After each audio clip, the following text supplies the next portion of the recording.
lo que está presentando Willy ahora y les va a explicar, que es un video, que ahora, bueno, les va a explicar, y después, terminado la proyección de ese video, vamos a hacer la resolución de la guía, o sea, la idea sería si ustedes pueden ir haciéndola ahí y nosotros vamos a ir complementando con un material. Eh, Esto obviamente lo hacíamos en el aula que nos correspondía, que históricamente en el primer cuatrimestre es el submarino, y bueno, proyectábamos el video ahí, después ustedes en grupos resolvían las actividades y se hacía eh, bastante más ameno, calculo que, bueno, que como nos toca hoy, pero bueno, hagamos el máximo esfuerzo entre todos para que sea ameno y para que ustedes lo aprovechen, ya sea los que tienen una lectura un poquito más avanzado del tema y el que no, el que llega al práctico solamente con lo que pudo escuchar de la clase y se acuerda, también es importante que atienda, porque es una manera de ya de ir estudiando sistema nervioso autónomo. Así que bueno, Willy va a empezar con el video. Bien, listo, gracias. Eh, bueno, lo que vamos a ver en el video que es un video que se hizo en los años 80, creo, en VHS. Si ustedes no saben lo que es el VHS, o tal vez sí, pero bueno, la filmación en VHS era esas filmadoras que filmaban directamente en esos cassettes grandes de cinta. Eh, bueno, nosotros antiguamente pasábamos este video en un televisor en el aula de submarino. Con el tiempo lo hicimos digitalizar y después de digitalizarlo le agregamos unas diapositivas intercaladas en diferentes partes. O sea, está editado el video para hacerlo un poco más ameno y más entendible. Eh, en, bueno, en la filmación lo que vamos a ver es en un perro el abordaje quirúrgico de la región cervical, cómo se aísla la arteria carótida y cómo se conecta esta a un manómetro y a un quimógrafo. El esquema está indicado en este dibujito, donde bueno, estaría la arteria carótida, el manómetro intercalado en un quimógrafo. El quimógrafo es un cilindro que tiene un papel ahumado y como una pluma inscriptora que va dejando, o sea, al raspar va dejando un trazo blanco que es el registro o que registra la presión arterial. Básicamente lo que vamos a ver es la variación sí, las variaciones las modificaciones en la presión arterial luego de la administración de diferentes fármacos de acción autonómica. Bueno, acá ven a los actores de este video, son el profesor Alejandro Sorazzi, lo van a tener en patología 4 o toxicología el año que viene.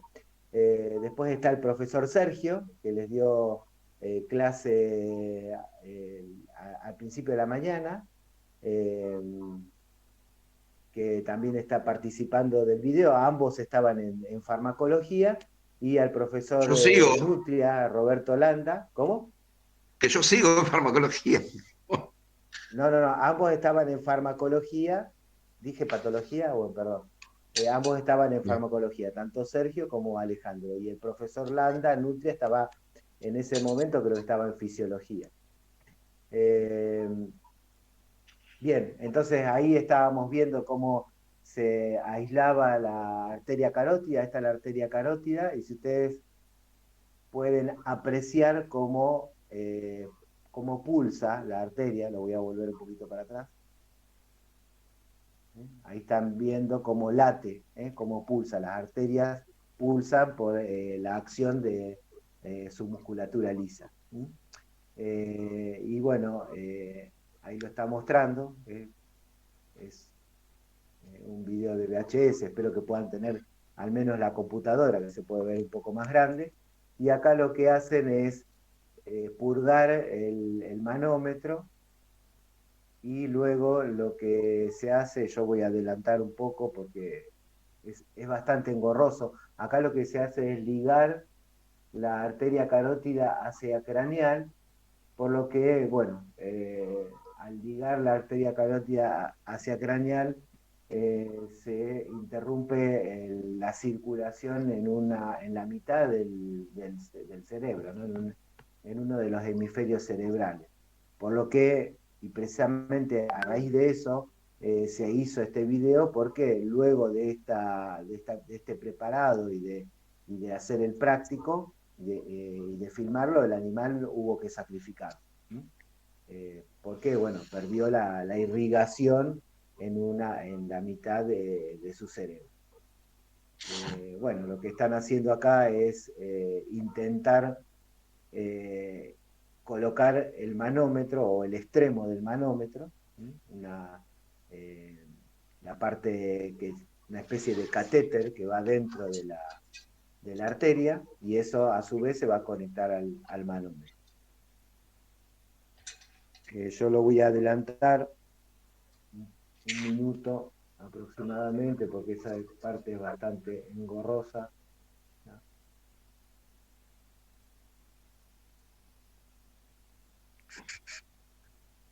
No sé si lo adelanté demasiado, pero básicamente lo que se hace ahí es incidir en la arteria para poder colocar el catéter que va dentro de la misma, ¿no?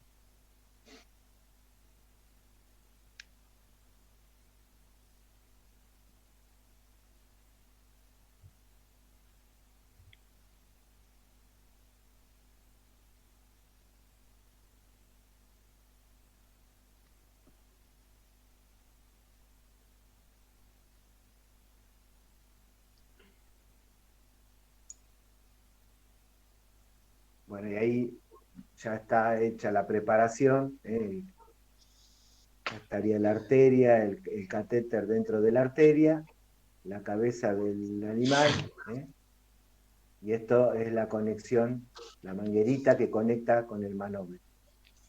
Y después lo que se va a ver acá se ve al profesor Sergio, y al profesor Nutria.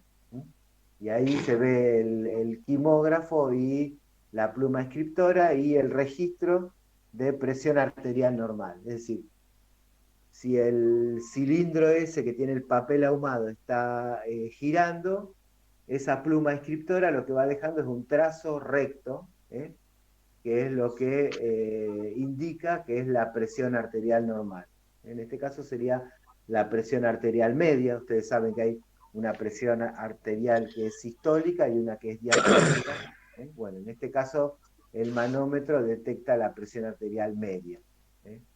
Y obviamente no da ningún valor, simplemente lo que va a dar es una variación de la presión arterial. Si la pluma escriptora sube, ¿eh?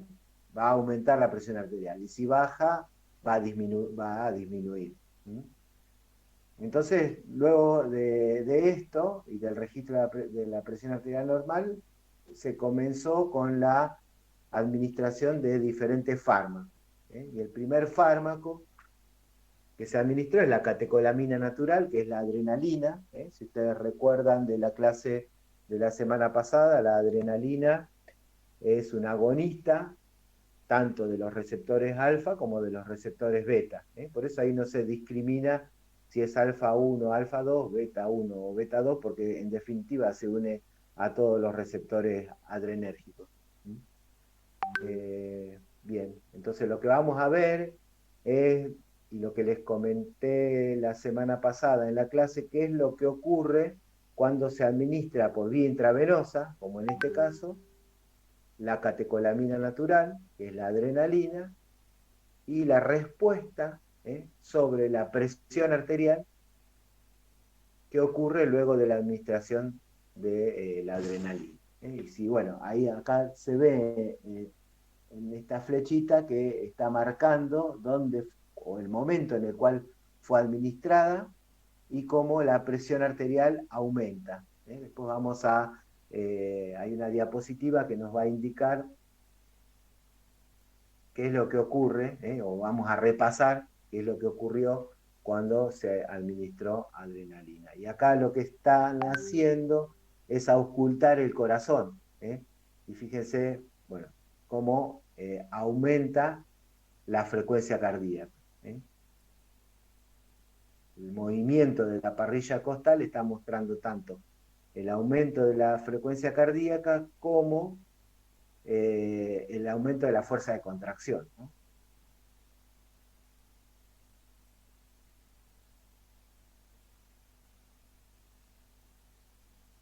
Bien, entonces la presión arterial aumentó, se mantuvo alta y después, ahora van a ver qué es lo que ocurre.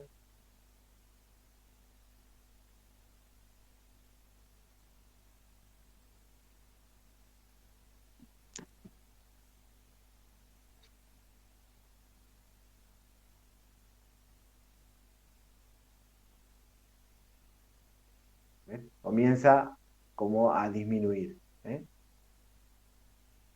Y ahí lo está marcando.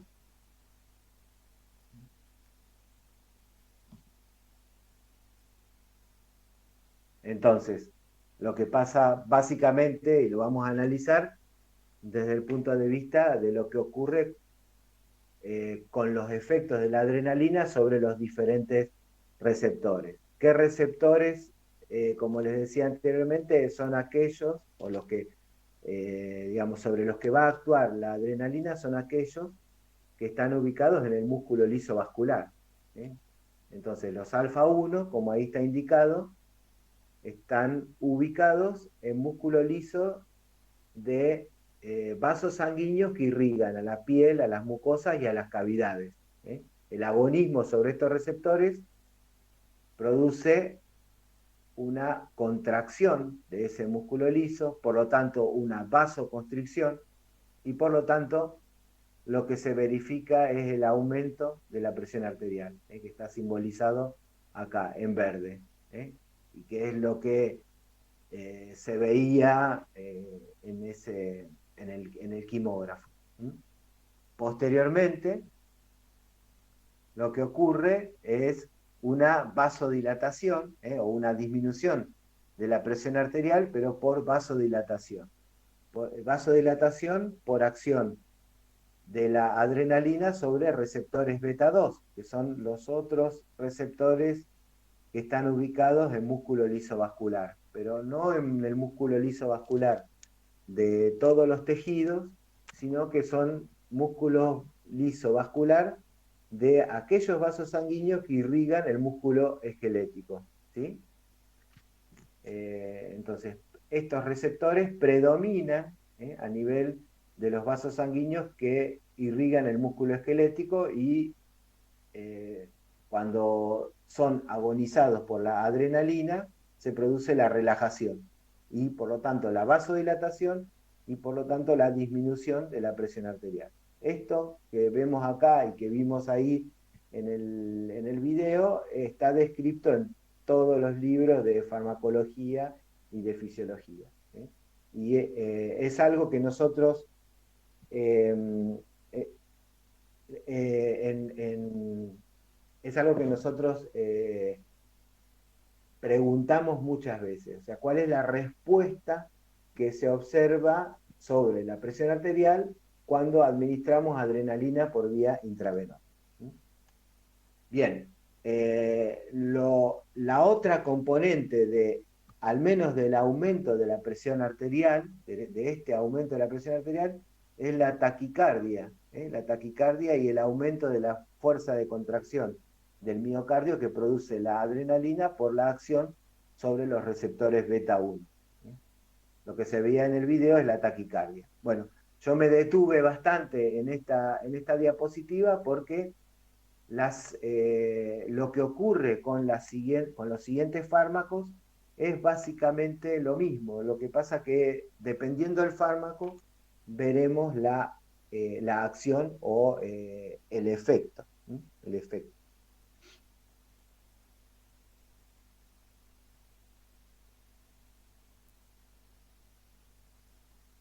Entonces ahí es el siguiente fármaco, es la noradrenalina. La noradrenalina es la otra catecolamina natural, es agonista alfa y beta 1. Recuerden, la noradrenalina no se une o tiene muy baja afinidad por los receptores beta 2.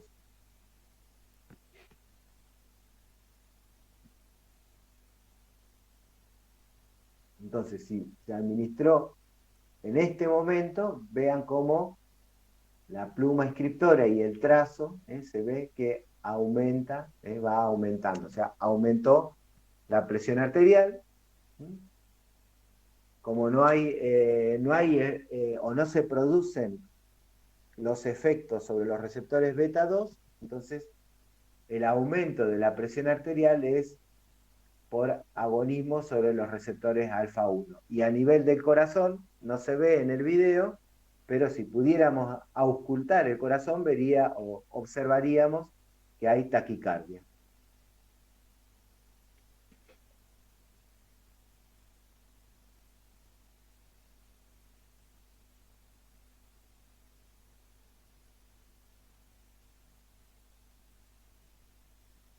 El siguiente fármaco es el salbutamol.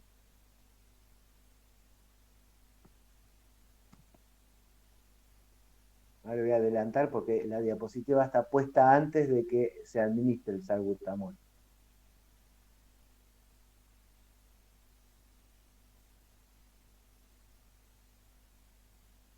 Ese es un problema de la...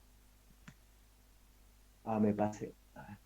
Perdón, está bien.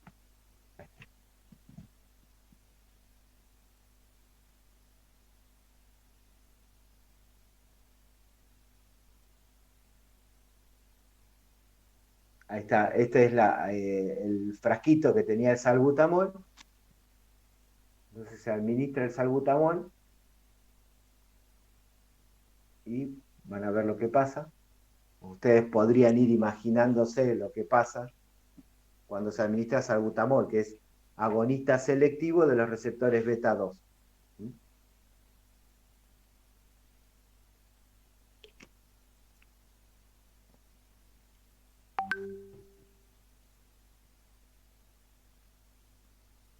Este es el momento, ahí la flechita de mi mouse está indicando el momento en el que se administró el salbutamol y cómo bajó y cómo lo marca, el profesor lo marca aquí, cómo disminuyó la presión arterial.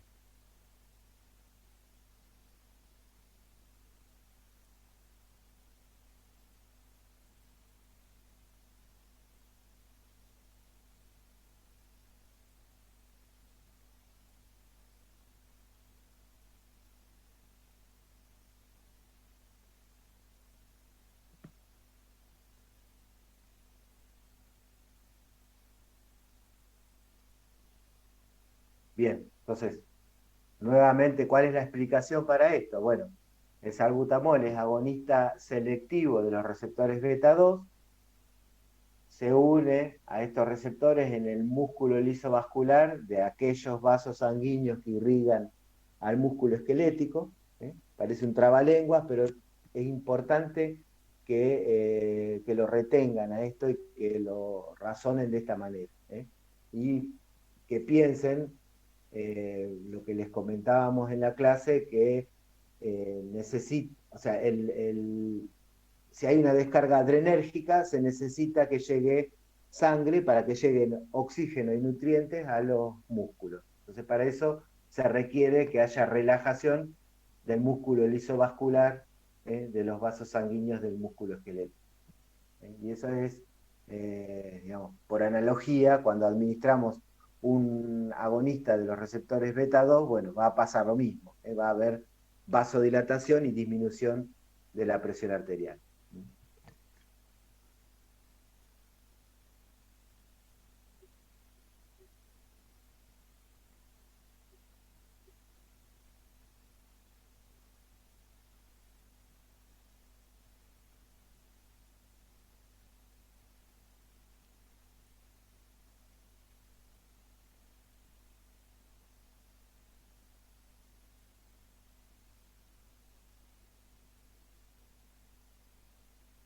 El siguiente fármaco es la fenilefrina. La fenilefrina es agonista selectivo de los receptores alfa 1. solamente se une o agoniza esos receptores. Por ende, ustedes ya pueden suponer, pueden pensar qué es lo que va a ocurrir. Ahí está la administración y ahí se ve cómo aumenta la presión arterial. En general, bueno, también depende de la dosis, pero la fenilefrina tiene un metabolismo más lento comparado con la adrenalina, por ejemplo, y entonces la vasoconstricción que produce es tal vez menos intensa, pero es más duradera, porque se metaboliza más lentamente.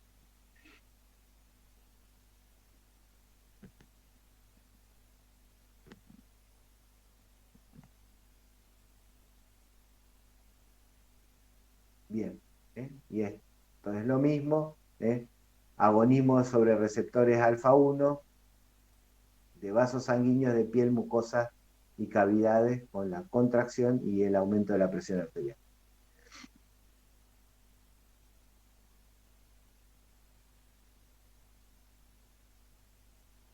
Bueno, acá está haciendo un repaso de todo lo que vimos hasta ahora. Ahora lo van a mostrar.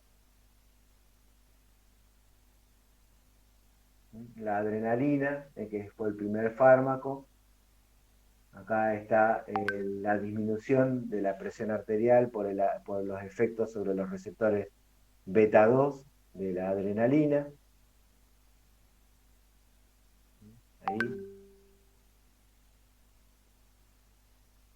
Después la noradrenalina con el aumento de la presión arterial. Solamente aumento de la presión arterial.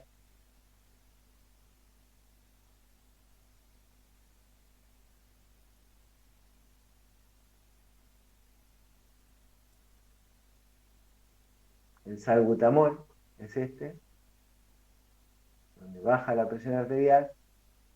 Ahí va a marcar, pone beta 2.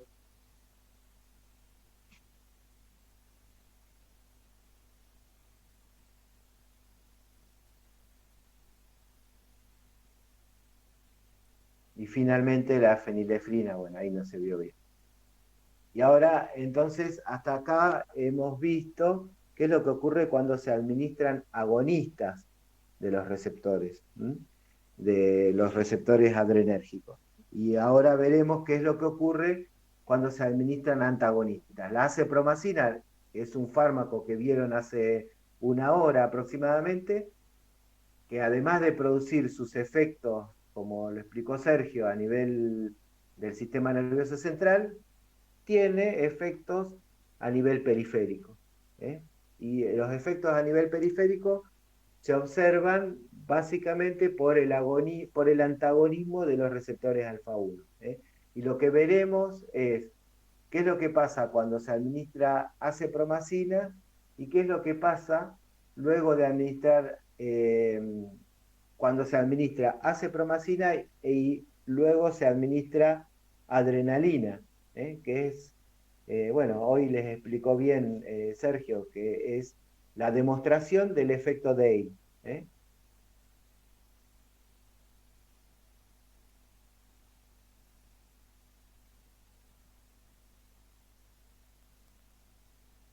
Entonces, ahí administró acepromacina y se observa la disminución de la presión arterial.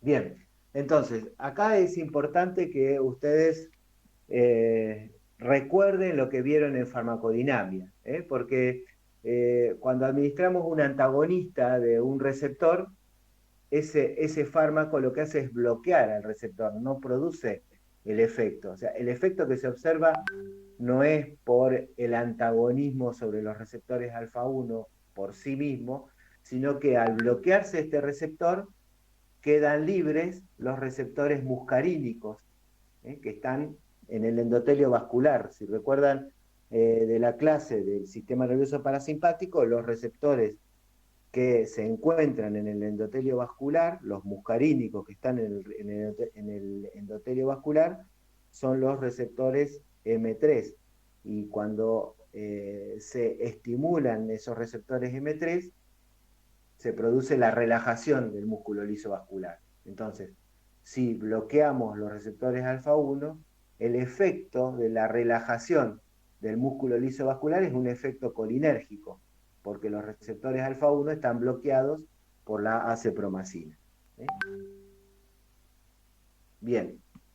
Ahora, ¿qué pasa si nosotros administramos acepromacina y el animal tiene una descarga adrenérgica o se le administra adrenalina?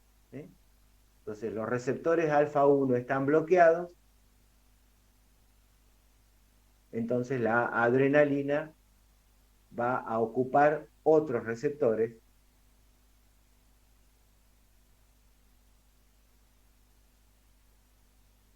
que es lo que hoy les explicaba Sergio sobre el efecto D. Va a ocupar los receptores beta 2 y va a producir hipotensión. Que es eso que se está viendo acá con esta flecha. Entonces, administramos adrenalina en presencia o aún cuando no se fueron los efectos de la acepromacina, se administra adrenalina y se produce hipotensión.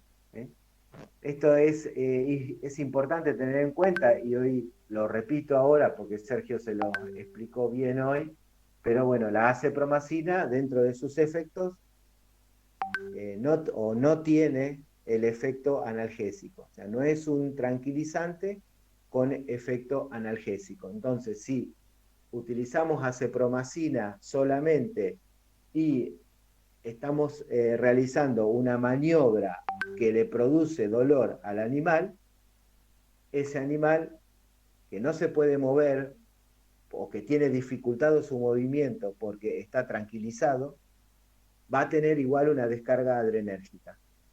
Y entonces es probable que esa descarga adrenérgica, en lugar de aumentar la presión arterial, disminuya o provoque una disminución muy marcada de la presión arterial. Bien.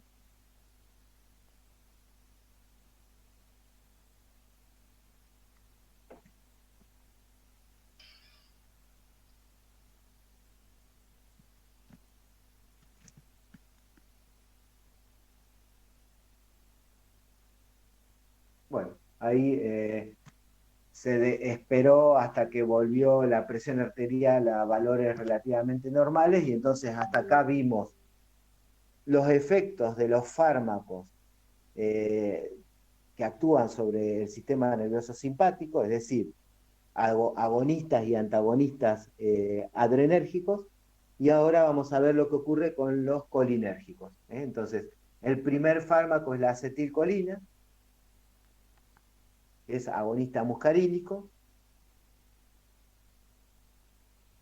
Podría ocurrir lo mismo si administramos carbacol o betanecol, es decir, cualquier agonista muscarínico.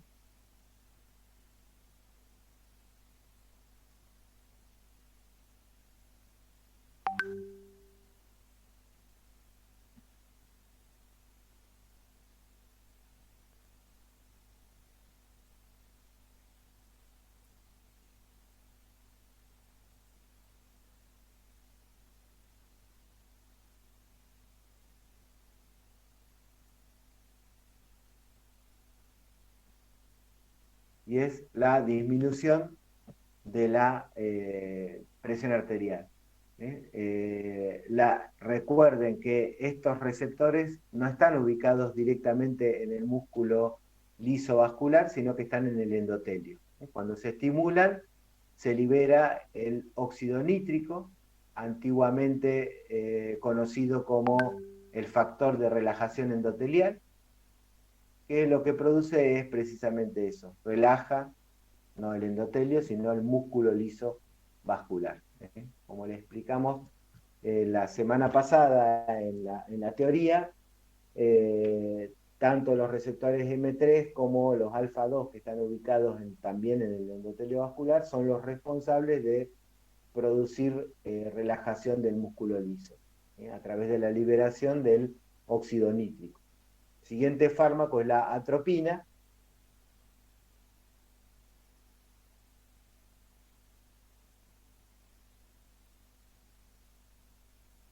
La atropina, recuerden que es, bueno, es antagonista de los receptores muscarínicos.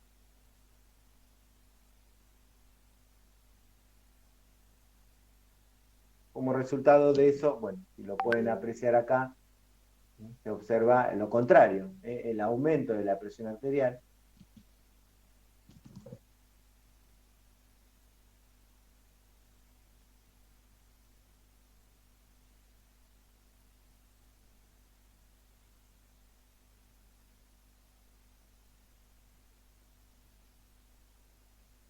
Bien, el aumento de la presión arterial se produce, o sea, el razonamiento es el mismo que hacíamos para cuando se administró la cepromacina. O sea, un bloqueante de un receptor no puede producir el efecto, sino que el efecto se produce de manera indirecta, por decirlo de alguna manera. O sea, está bloqueado los receptores muscarínicos, los M3 del endotelio vascular por la atropina, y aumenta la frecuencia cardíaca. O sea, porque también están bloqueados los receptores muscarínicos a nivel del corazón. Y entonces es un efecto adrenérgico en realidad, porque se frenó la acción del parasimpático y bueno, se manifiestan los efectos del sistema nervioso simpático.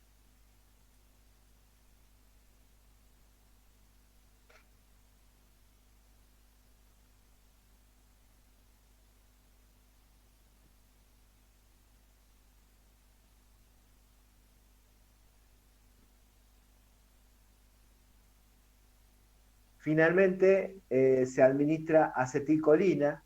Acetilcolina, si ustedes recuerdan de la primera administración de acetilcolina, la acetilcolina produjo una disminución de la presión arterial. Entonces ahora vamos a ver qué es lo que ocurre cuando administramos acetilcolina en presencia o luego de administrar atropina.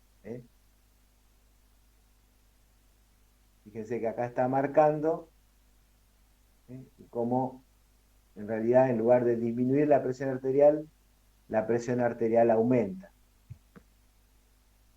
Es decir, se produce el efecto contrario de lo que uno estaría esperando. Y ahora vamos a ver cuál es la explicación a esto.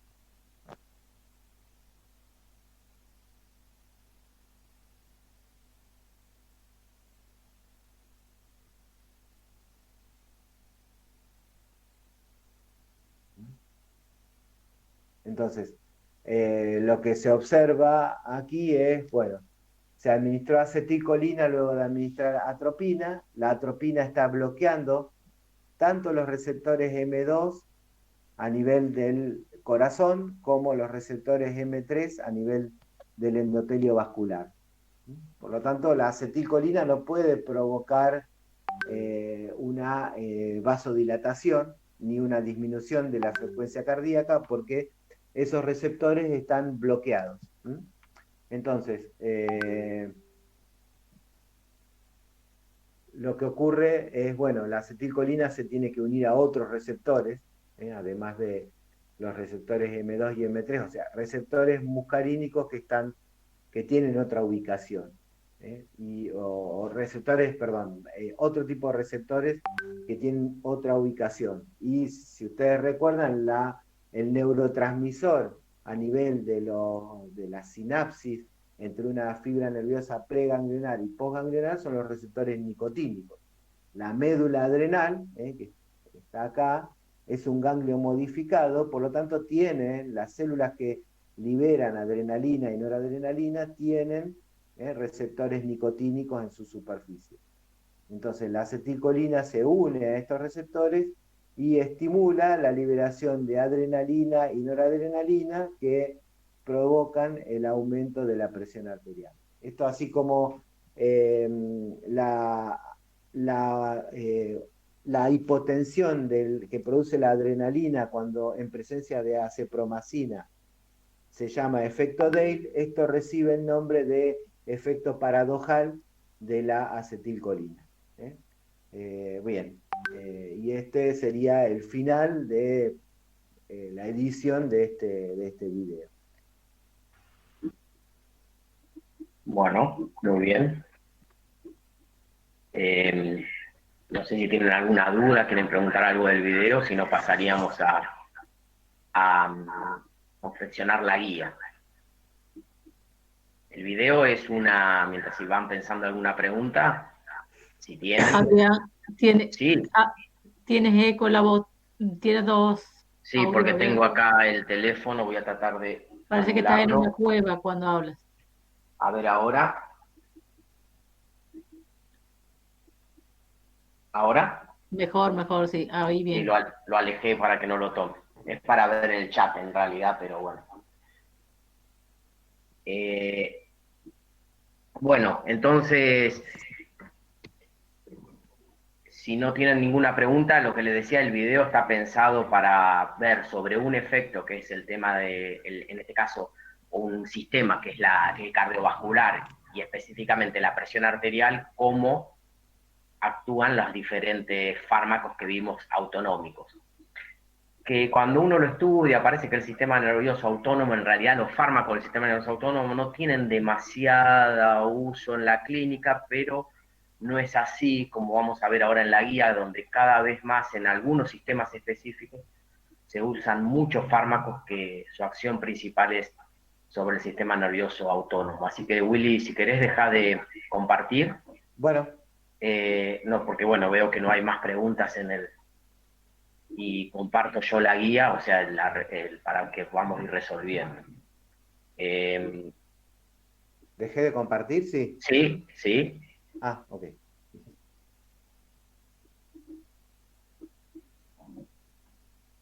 Voy a compartir yo.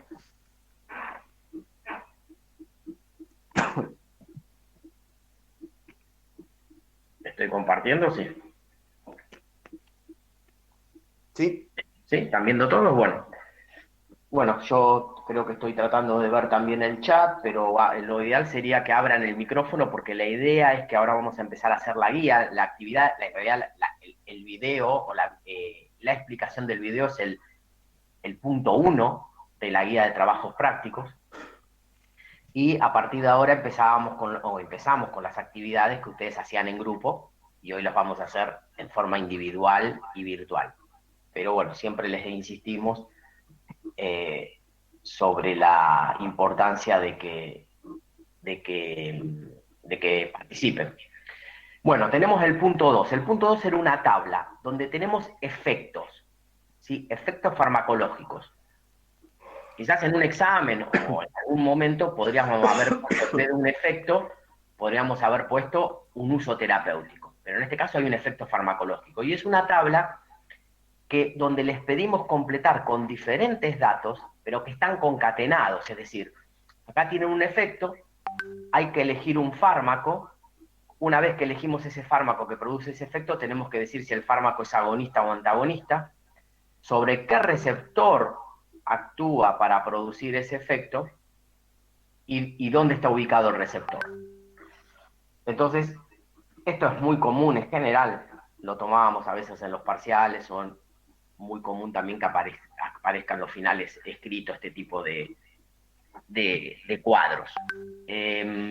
Bueno, vamos a empezar con el 1.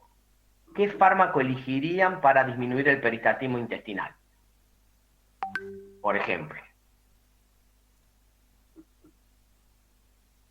Metilbromuro de escopolamina, pone Chiara, está bien, escopolamina.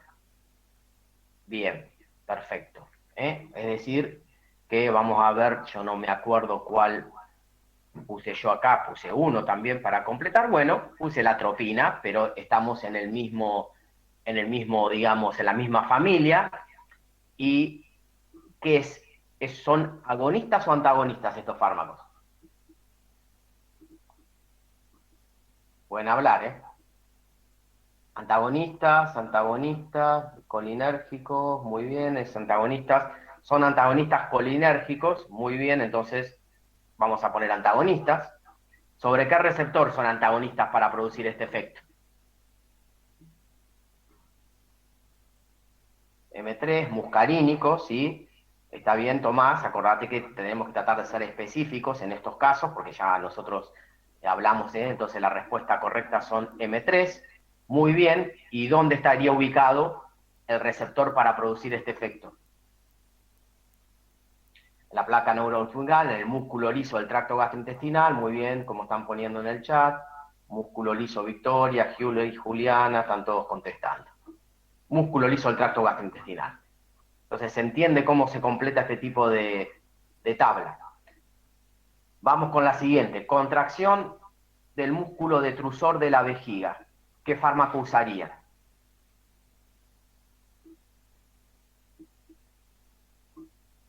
Betanecol pone Chiara, está bien. Victoria también. Mili también. Muy bien. Leandro abandonó la llamada. Betanecol. Tenemos todo controlado, ¿eh? Fíjense que tenemos una cámara en cada una de sus casas. Bueno, el betanecol, muy bien. ¿Qué es? ¿Agonista o antagonista? Agonista. Agonista, Dice. muy bien, Yo agonista. digo lo que dicen, ¿eh? No, sí, yo veo.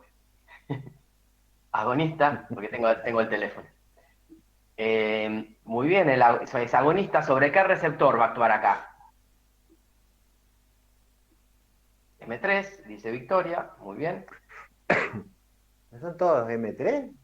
M3, sí, ahora vos sabés que Willy en los músculos lisos, los últimos libros y eso hablan de M3. ¿Te acordás que antes medio se nos mezclaba con los M1, no pero eran bueno? esos. Sí, M3. Y la ubicación del receptor, bueno, es bastante obvio. Sí, sí, ojo cuando hablan de placa neuromuscular, que eso ahí tendrían un error porque placa neuromuscular en general hablamos más que nada de, cuando hablamos del músculo somático, ¿sí? En este caso son músculos lisos, ¿sí? Son músculos lisos. Sí. Entonces, una cosa que es importante, o muchas veces les hacemos una pregunta y le decimos, bueno, pero ¿dónde está el receptor? Y entonces te dicen el pulmón, la vejiga. Bueno, pero es importante ser más específico, decir, bueno, el músculo liso o el músculo detrusor de la vejiga o el músculo liso bronquial. Eso es importante que lo tengan en cuenta. bien, entonces con decir músculo liso de la vejiga ya estarían dando, ya dijeron cuál receptor y están dando bien específica la ubicación. Bueno, vamos al que sigue. Inhibición de la acetilcolinesterasa quieren producir. ¿Qué fármaco usan? Neoptimina, muy bien Juliana, podría ser. Piridoximina, perfecto. Repasamos, se acuerdan que todos esos son reversibles. Acá no nos aclara. Pusimos fisostigmina, alguien podría haber puesto un órgano fosforado también y estaría bien. Sí, se puede poner de más, o sea, ponemos uno como ejemplo, pero se puede poner más de uno. De hecho, hay más de uno. Bueno, ¿qué es? ¿Agonista o antagonista?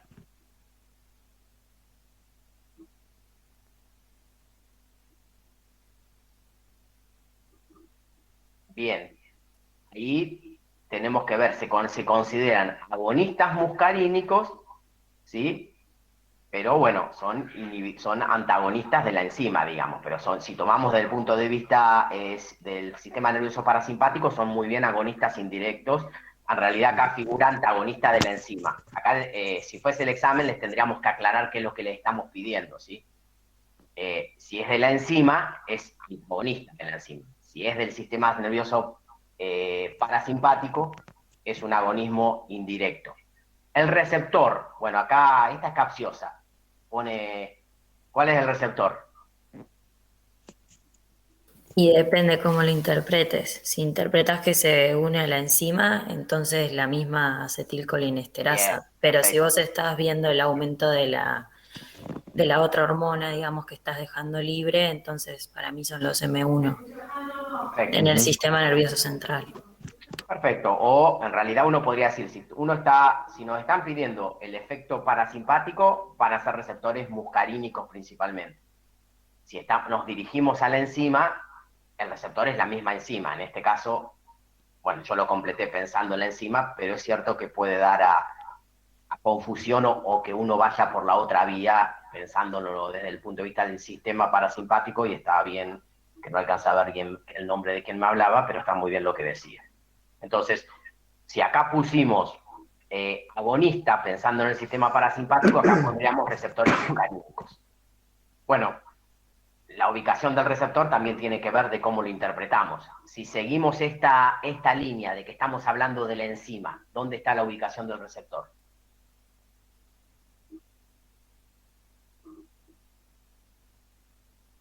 Porque el receptor directo del fármaco es la enzima. Una cosa que sí no tienen que ponernos es que el fármaco, la fisostigmina, se une al receptor muscarínico. ¿Dónde se ubica la acetilcolinesterasa?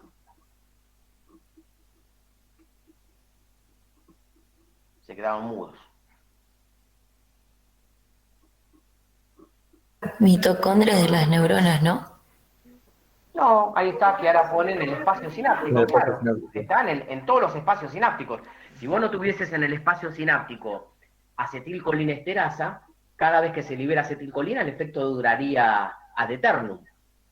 Entonces, en el espacio sináptico tiene que estar el mecanismo, en este caso, que es el que degrada al neurotransmisor. Entonces, si hablamos de la enzima, está en la terminal sináptica o en el espacio sináptico. Bien, vamos al siguiente efecto, miosis. ¿Cómo producen miosis?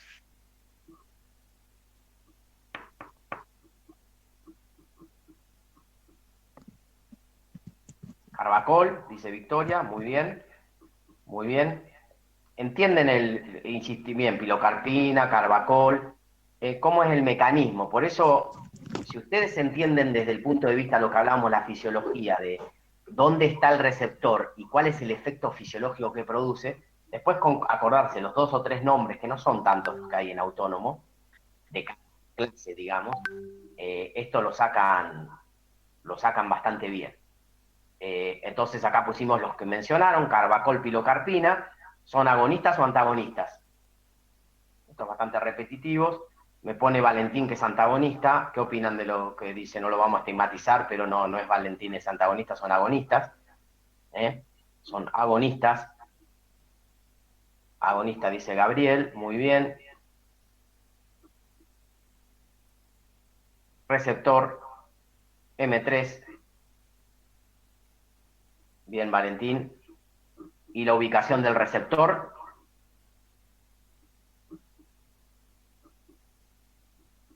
Ahora después vamos a hacer un poquito. No para no el músculo ciliar, Gabriel, para la miosis. El músculo circular o el esfínter del iris, sí, exactamente, esfínter del iris. ¿Sí? Alguien podría poner músculo liso del iris, está bien, le falta un poquito más de profundidad. Lo van a encontrar, si uno lo quiere decir específicamente, es el esfínter del iris o el músculo circular del iris. Perfecto.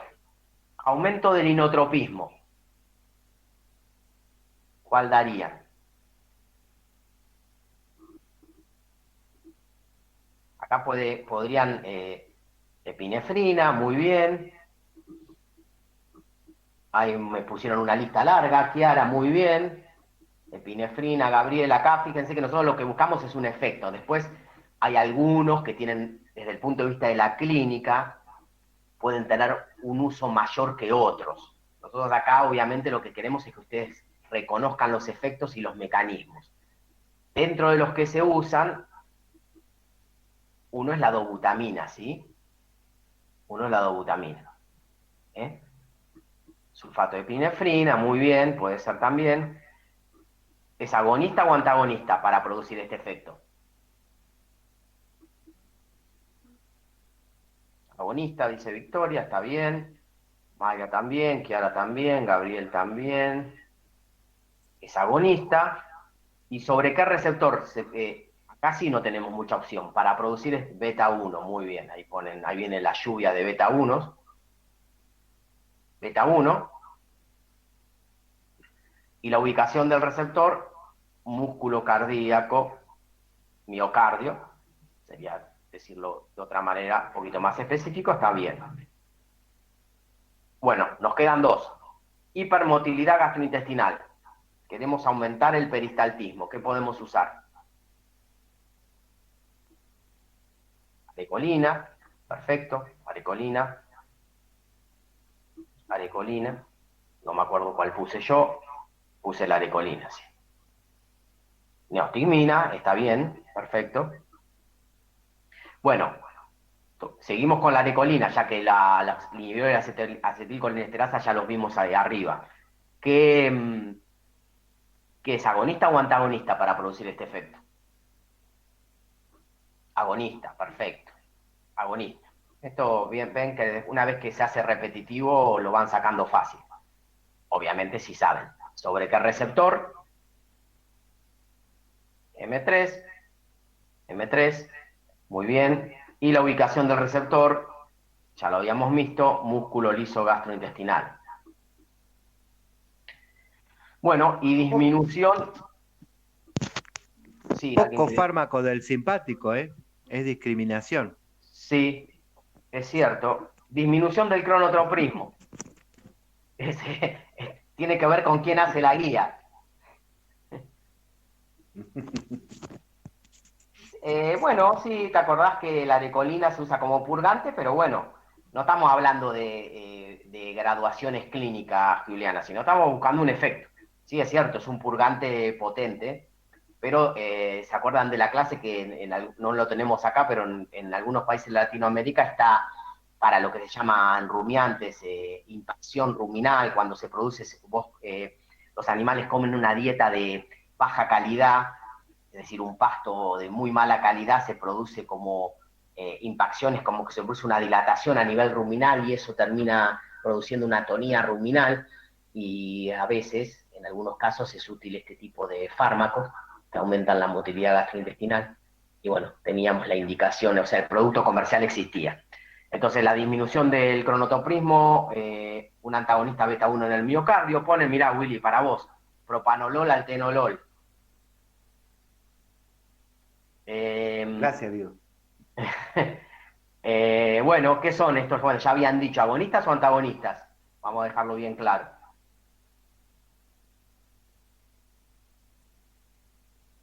¿Qué son el propanolol y atenolol? ¿Agonistas o antagonistas para producir la disminución del... No, antagonistas son. Antagonistas, ¿de qué receptor? Siempre que hablamos del corazón, de las propiedades del miocardio, ¿de qué receptor nos estamos refiriendo? Fisiología. Segundo año. No, en este caso, si estamos hablando, bien, ahí vamos a usar ¿se acuerdan que a veces el error sirve para aprender? Varios dijeron beta 1, pero no importa el nombre, alguien dijo M2.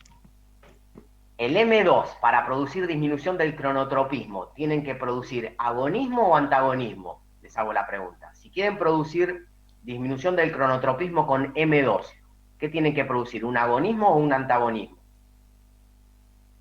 Muy bien, un agonismo, porque sería estimular el parasimpático. Exactamente. Esto les preguntamos para que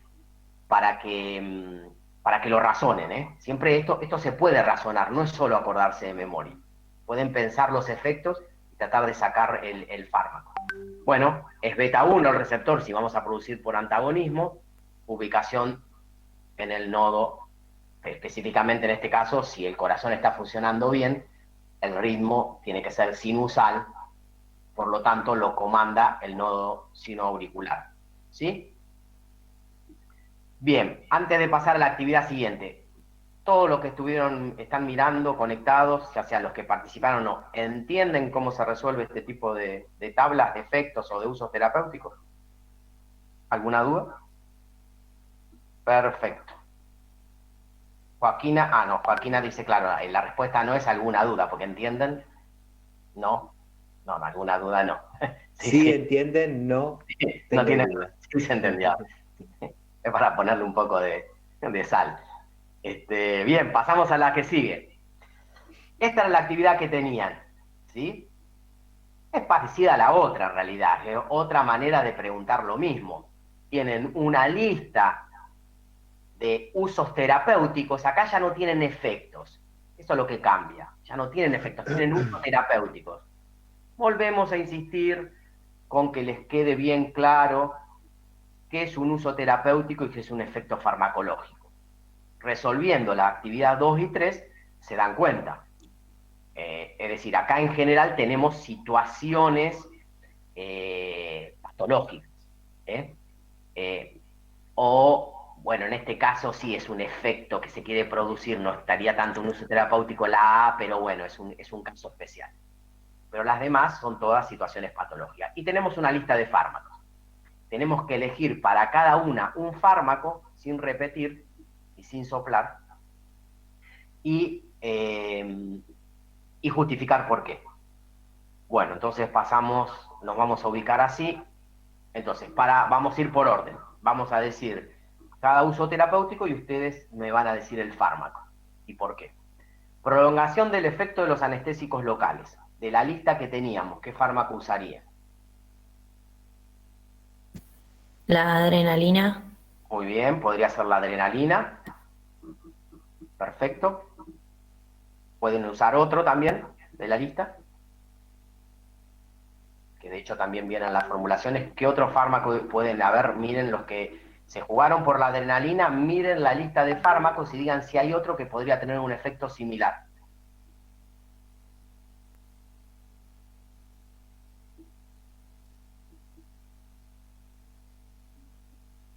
¿Lo ubican? La atropina podría ser. No.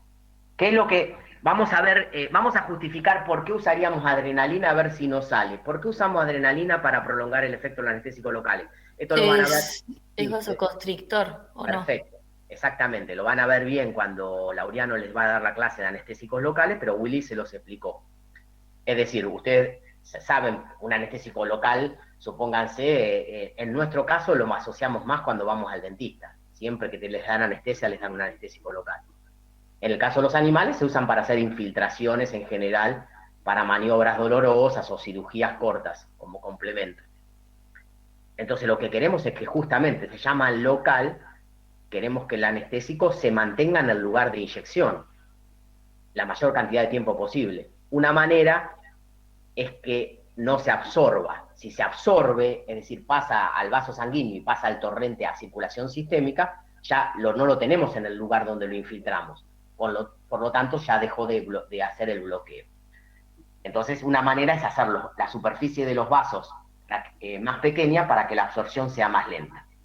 Entonces, dijeron adrenalina y está bien. Vienen con adrenalina algunas formulaciones de anestésicos locales, pero le estoy preguntando por el otro porque como hay otro uso para la adrenalina y no podemos repetir, yo usaría otro fármaco para este. ¿Cuál de la lista de los que tienen? Bien, ahí Estefanía contestó. Muy bien, Estefanía. La fenilefrina también hace vasoconstricción. ¿Por qué? Porque es un agonista alfa. 1. ¿Sí? Entonces, algunas formulaciones de anestésicos locales, adrenalina está bien, está perfecto. Pero como no, la consigna es que no podemos repetir, vamos a poner fenilefrina acá, que era el fármaco C. Bien, vamos al uso terapéutico 2. Tratamiento paliativo de la intoxicación con órganos fosforados. ¿Cuál usarían de la lista?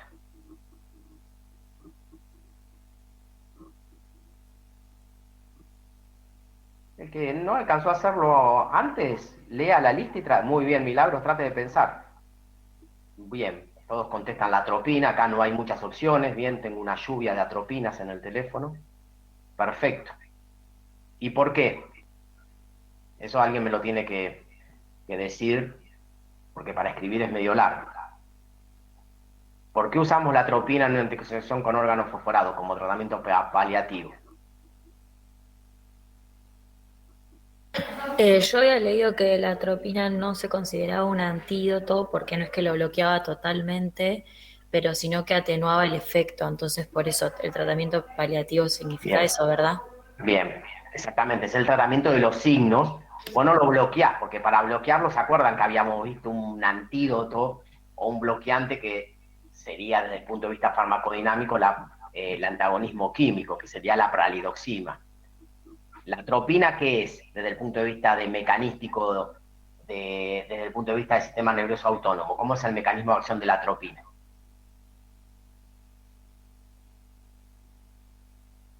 ¿Qué mecanismo de acción tiene la atropina?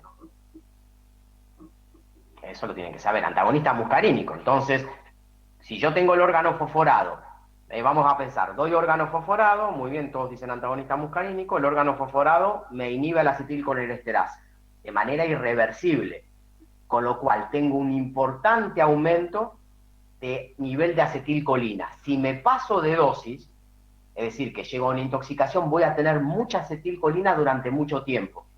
Y eso voy a tener estimulado entonces de manera exacerbada el sistema nervioso parasimpático. Por lo tanto, yo tengo que dar un fármaco que va a ir a los receptores muscarínicos, se va a intentar unir a esos receptores muscarínicos y me va a desplazar a la acetilcolina y me va a atenuar parte de esos signos parasimpáticos, miméticos, ¿sí? ¿Se entiende? Entonces ponemos atropina. Atonía ruminal. ¿Qué podemos dar de la lista?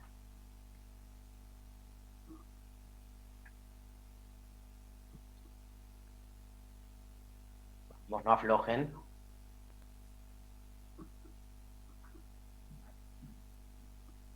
Pilocarpina, podría andar, está bien. Neostigmina, ¿sí? Bien. Estamos hablando de algo que me está paralizando la motilidad gastrointestinal, por lo tanto yo estudié y sé que la motilidad gastrointestinal se estimula a través de un efecto parasimpático, mimético, por lo tanto cualquier agonista colinérgico puede ser usado. Bueno, yo puse la neostigmina, pero si ponían alguno de los otros está bien. Bueno, acá shock anafiláctico. Ahí sí tenemos medio una opción sola. Willy se lo había comentado, muy bien, ahí Kiara pone adrenalina, Tomás también, es el fármaco de elección. Recuerden que en el shock una de las cosas que se produce más importante es una hipotensión muy marcada y eso se tiene que reconstituir rápidamente con adrenalina en forma endovenosa. Entonces va la adrenalina, que es la primer fármaco de elección, después vamos a ver en el segundo cuatrimestre otros fármacos que se usan. Parto distóxico.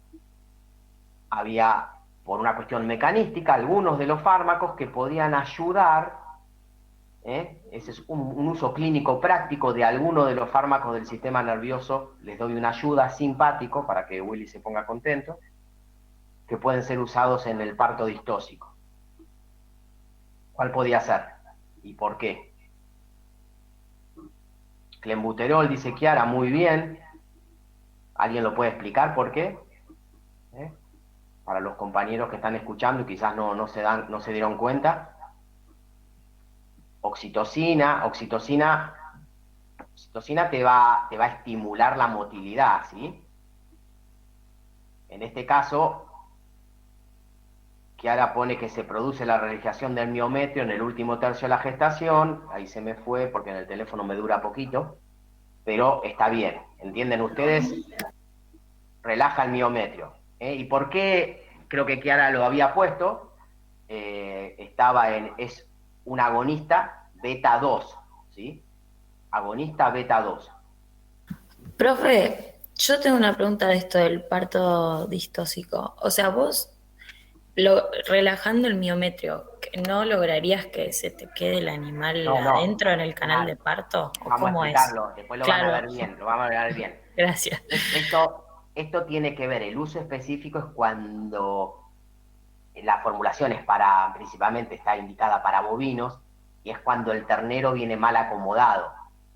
Entonces, si el ternero viene mal acomodado y cada vez la vaca pulsa más y se va agotando y el ternero está atascado, vos necesitas generar una pausa en ese trabajo de parto para intentar hacer una maniobra de acomodación. Entonces, se da el beta 2, se hace la maniobra acomodándolo, o se lo saca, o después cuando ya pasa el efecto, un efecto, la dosis está pensado para que sea un efecto relativamente corto, se reinicia el trabajo de parto y podés sacarlo adelante. Sí, sí, obvio. No es es para interrumpir las contracciones musculares que relaje y que permita acomodar el ternero, ¿sí?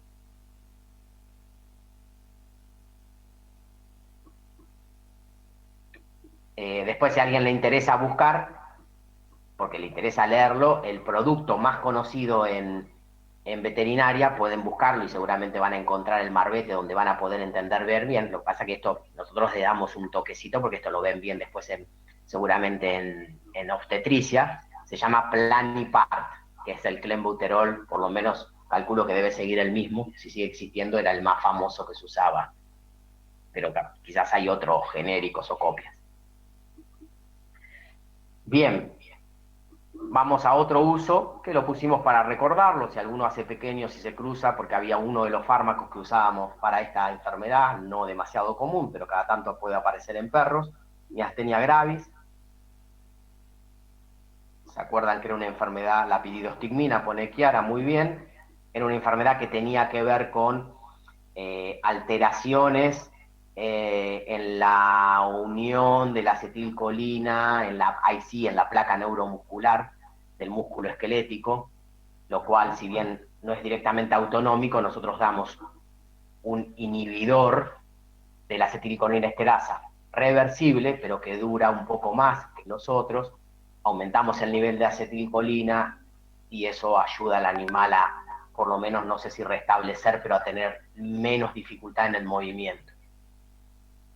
Bueno, en una insuficiencia cardíaca congestiva, acá sí hay un uso específico, todavía no lo vieron, pero algo les habíamos mencionado, la dobutamina, ponen muy bien la dobutamina, exactamente, lo van a ver bien, seguramente con Laureano y la gente de patología 2 en el segundo cuatrimestre, pero una de los principales problemas que se generan en una insuficiencia cardíaca congestiva es que el corazón no tiene la fuerza suficiente para contraerse como debería tenerla. Y entonces hay que tratar de darle una ayuda, farmacológica en este caso, y uno de los fármacos usados, después vamos a verlo nosotros también, la dobutamina. Aumenta las presiones de las vísceras por congestión, claro. Según después van a empezar a ver si es izquierda o derecha, generalmente cuando están muy descompensadas termina juntándose todo. Como el corazón no se contrae correctamente, estoy contestando una pregunta de una compañera, que el corazón no se contrae correctamente, la sangre empieza a ver lo que se llama reflujo. Si empieza en el corazón derecho, ese reflujo va a ir hacia las vísceras y en realidad lo que vos vas a empezar a tener son edemas en diferentes lugares. El más grave sería si es izquierdo, que sería el edema pulmonar. Si no, puedes tener edemas en la cavidad gastrointestinal o en los miembros, que sería lo que se llama ascites, o bueno, edemas en los miembros, ¿no? Ya vamos a ver cómo con los diuréticos se intenta también corregir eso. Espasmos gastrointestinales. Quiero corregir espasmos, metilbromuro-escopolamina, muy bien, Katia. Era uno de los principales que teníamos y obviamente ya habíamos visto por qué en la tablita anterior. Intoxicación con atropina. Esto era algo bastante específico. Tienen que elegir un fármaco y justificar por qué ese fármaco.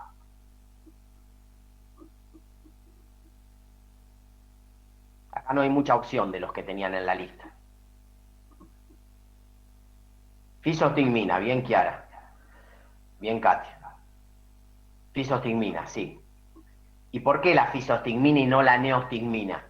O sea, de nuevo, me intoxico con atropina, tengo mucha atropina a los receptores M, y entonces lo que voy a tratar es de aumentar la acetilcolina para que me desplace parte de esa atropina.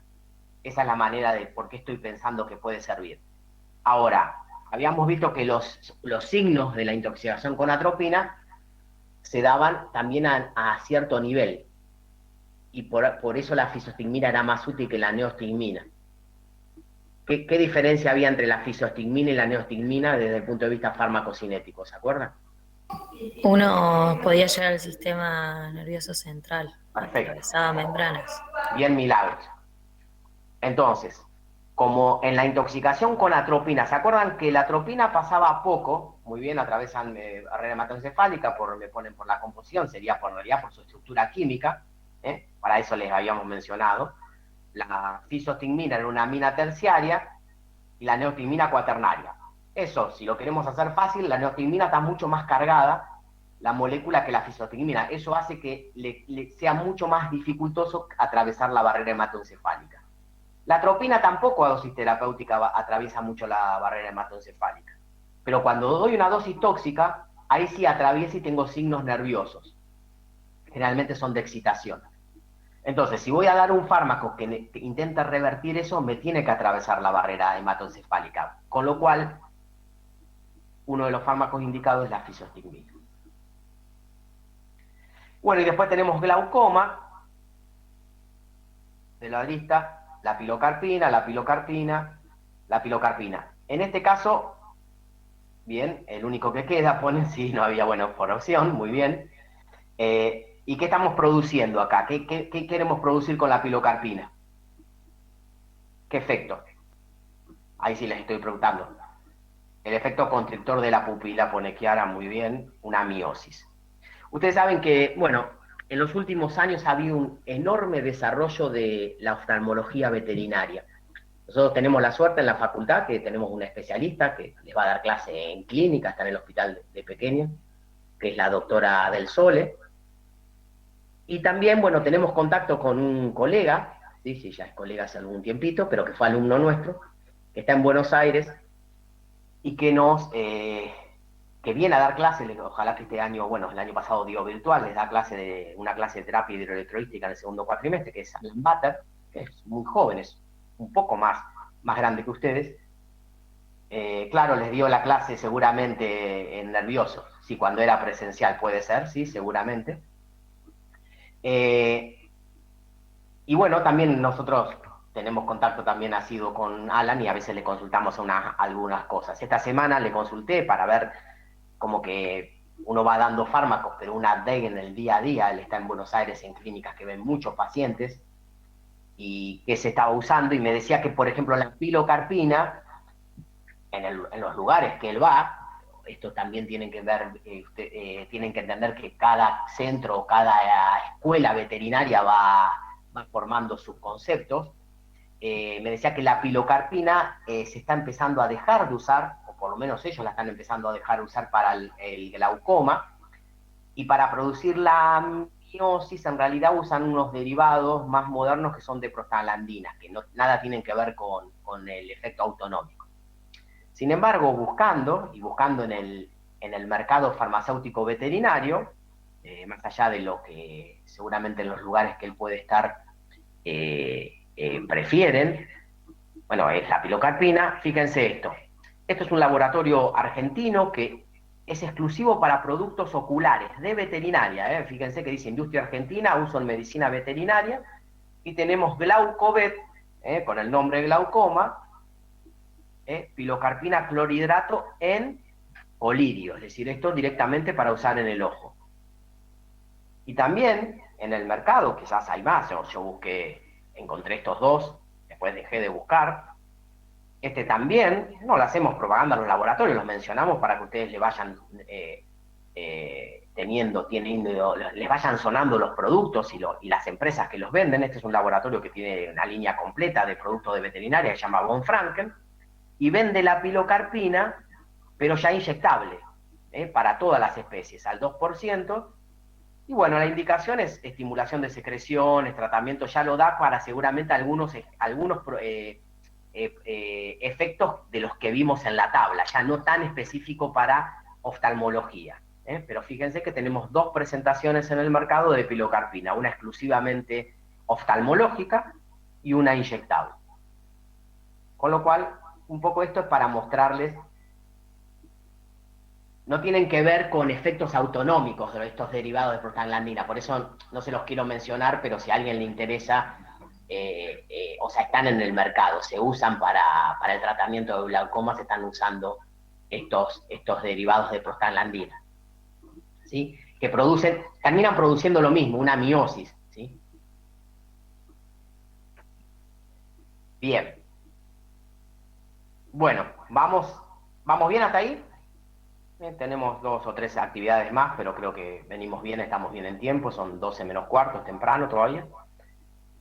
Bueno, vamos a esto que tiene un poquito con relación con el video, que es muy fácil. Estos son registros reales que están sacados de un perro, ¿sí? Parecido a lo que veíamos, en este caso es un perro anestesiado, que se le puso un fisiógrafo. El perro anestesiado con pentobarbital sódico, que es un barbitúrico, un derivado barbitúrico, lo van a ver con Nacho. Sí, creo que el próximo viernes no hay clase porque hay examen. Bueno, entonces lo que tenemos acá es diferentes inyecciones que se le fue dando al perro y se le tenía un registro de la presión arterial. Entonces, en A se inyectó adrenalina por vía endovenosa, la dosis. Fíjense la dosis de adrenalina, cuando sean clínicos y la tengan que usar, fíjense, la dosis es en microgramos, es decir, tengo que acordarme bien de los problemas de dosificación. Yo no me puedo confundir mucho, es muy potente, se da endovenoso y se da una cantidad muy baja. No me puedo confundir mucha la cantidad de adrenalina. En B se inyectó fentolamina, que ustedes deberán decir que es 5 miligramos por kilo, y en C se repitió la inyección de adrenalina, otra vez. Bueno, la idea es que alguien, o varios, interpreten qué están pasando, los que pudieron interpretarlo. En todo caso, abran el micrófono a alguno o alguna que se anime y se lo explique a los compañeros. ¿Pudieron entender esta situación? Es parecida a la del video, en realidad. Willy les mostró algo parecido.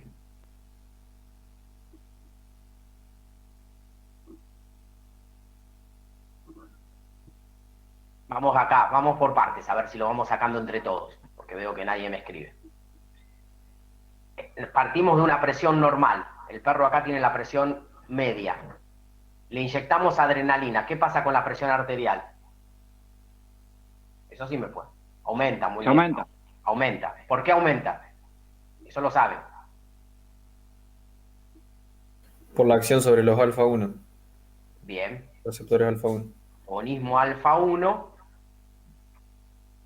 Los alfa 1, si me escriben muy largo en el chat, prefiero que me lo escriban en varios, porque me aparece la lluvia de chat y después se me van y no lo puedo leer, no lo alcanzo a leer del teléfono, ¿sí?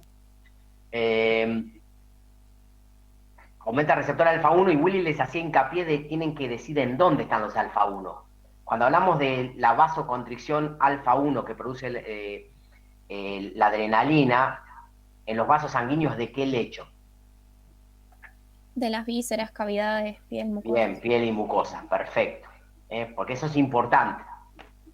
El endotelio vascular, pero de esos lugares, de la piel, de las cavidades. Perdón, no es el endotelio, sino es el músculo liso vascular. Bien. No, porque Entonces, endotelio. el endotelio había en un mensaje. Está bien la corrección que hace Willy. Perfecto. Entonces, produce aumento de la presión arterial, tienen una presión, acá han dado una dosis baja para que el perro se recupere rápido. No tenemos el marco temporal acá, pero esto pareciera que es continuo. Con lo cual, después dan la fentolamina. ¿Qué es la fentolamina? Profe, tengo Sí, una duda. Porque cuando nos explicaron lo de la adrenalina decía que generaba un efecto bifásico sí, y digamos, por contacto con los receptores beta 2. sí. Y acá yo no sabía si poner que estaba la bifásica porque yo no sabía, digamos, si esa mínima como ondita que Acá no cae se ve es, bien. Sí, claro, sí. es No, eso o no, o simplemente po- no ocurrió. podría ser, Kiara, yo también uno lo mira así, no es tan evidente como se vio en el video, que tampoco era una caída enorme, pero se veía más, y muchas de estas cosas tienen que ver con la dosis que se da, ¿sí?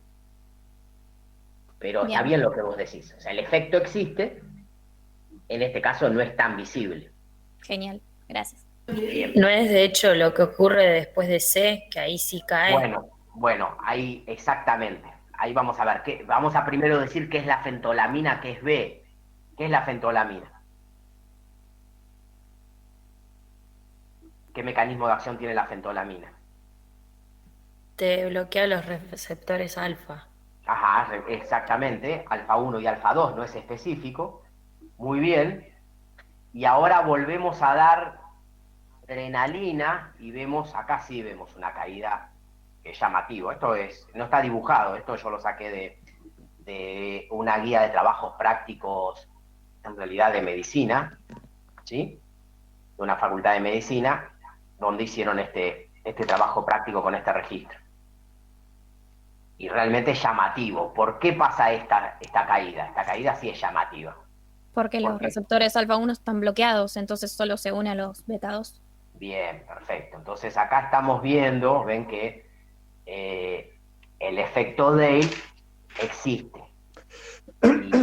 Y hay que tener cuidado por algo que hoy lo vieron hoy en la clase, que creo que en el práctico también me parece que lo usaban que es el uso de la cepromacina, que es un tranquilizante mayor, en situaciones maniobras donde van a generar dolor.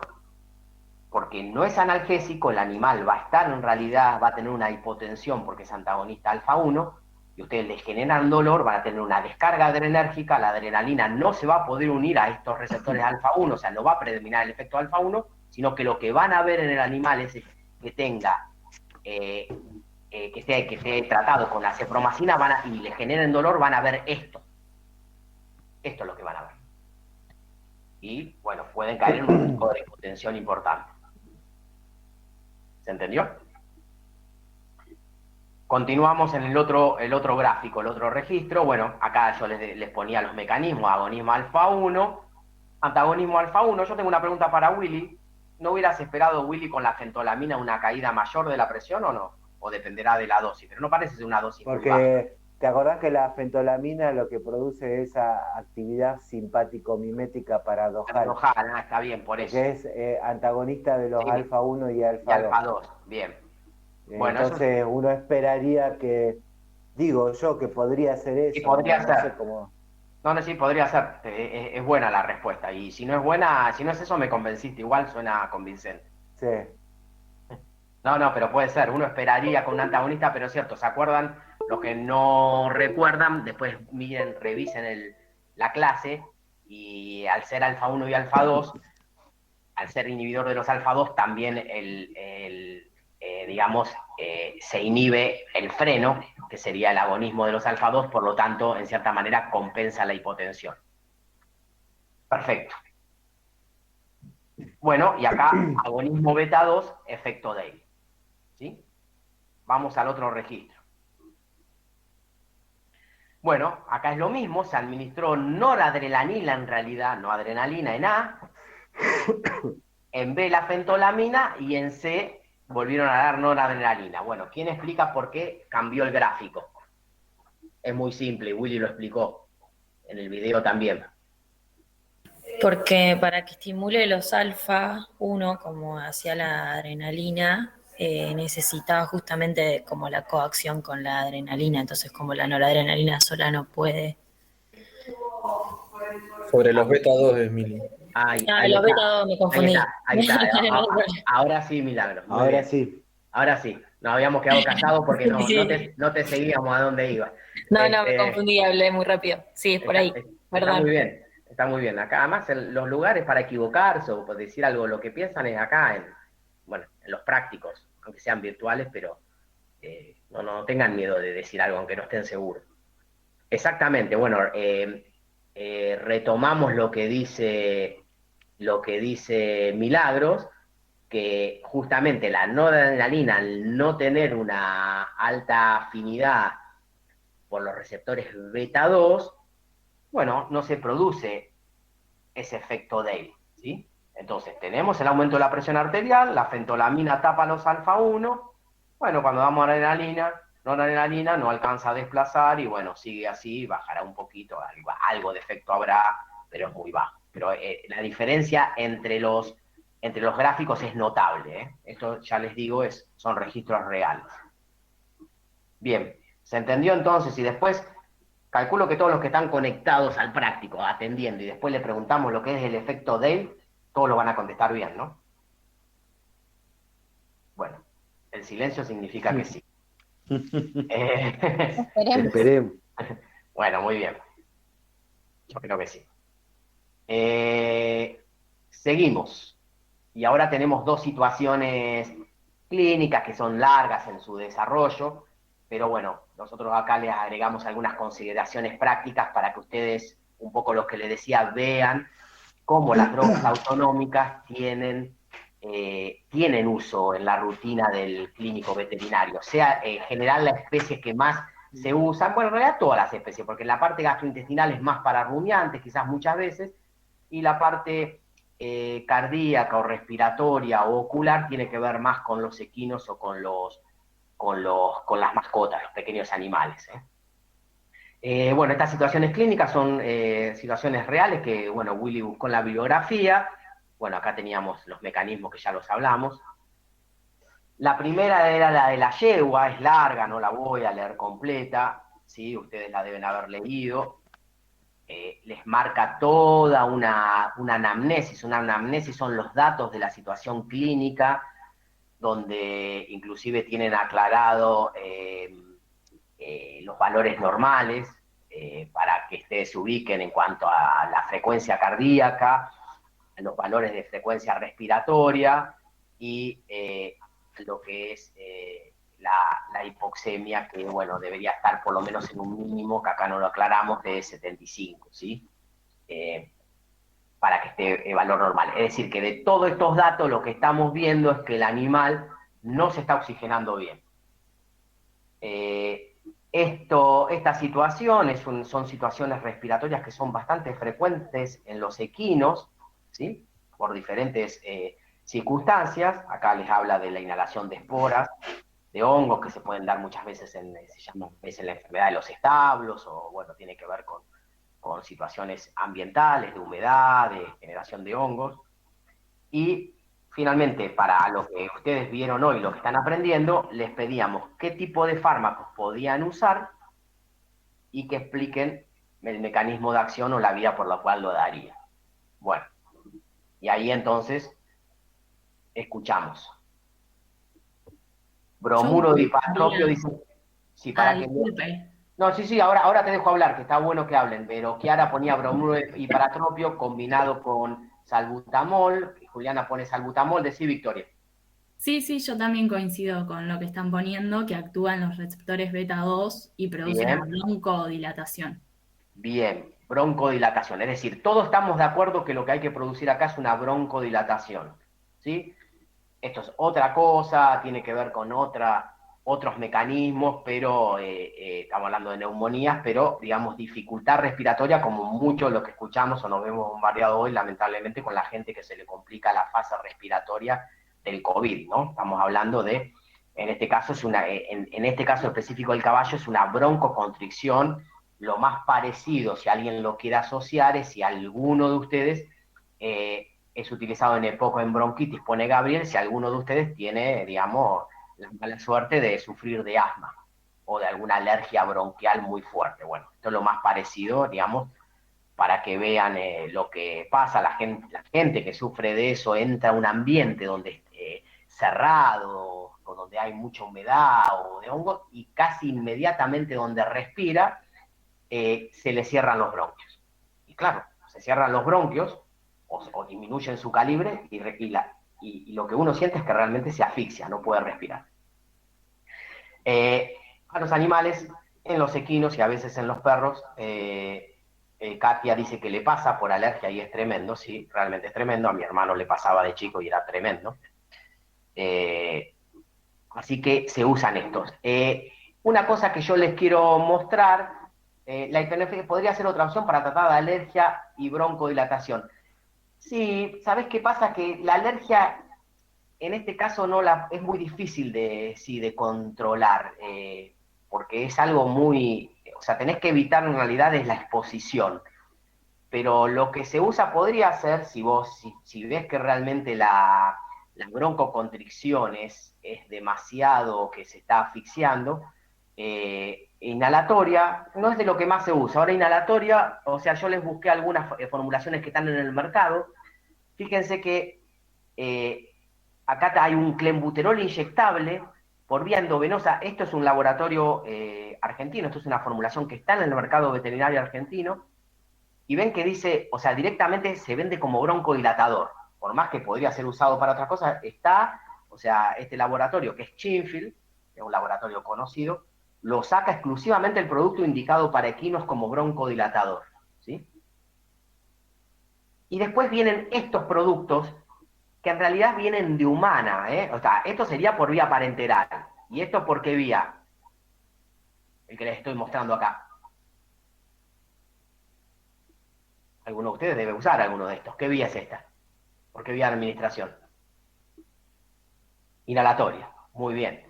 Recuerden que esto es inhalatoria, o sea, en realidad entra es por vía bucal, ¿sí? Bucal, en realidad, uno se lo pone en la boca y aspira, en realidad, y eso inhala. Lo que pasa es que esto, en los animales, así como está, no es muy fácil, o sea, de administrar. Entonces, ¿cómo se imaginan que se le puede dar a un equino esto?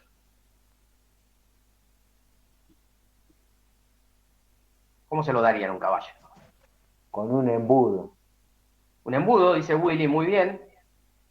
Podría ser, o sea, hay que buscar con una máscara, perfecto, con nebulizadores, nebulización, pero para nebulizar no debería ser esta formulación. Recuerden que esto es un avance, volvemos a las personas, cuando una persona asmática de mi edad, cuando yo era chico, esto no existía, porque esto tiene un avance farmacotécnico importante, que el principio activo está en polvo y que al momento de apretar el inhalador, por aerosol se aerosoliza, ¿sí?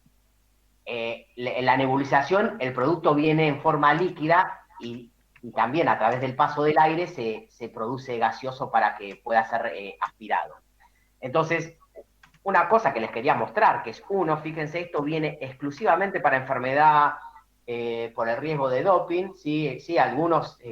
Porque la pregunta es si el salbutamol está permitido en uso en equinos de carrera. Y tenés que ver el periodo de retiro. habría que ver, claro. Habría que ver, eso va cambiando, puede ir cambiando, hay una lista de fármacos que vos los podés usar hasta tanto tiempo antes de la carrera, es decir, quizás diga hasta 72 horas antes, no sé el valor exacto, estoy inventando, 3 días antes de la carrera podés usar salbutamol, y los últimos 3 días no.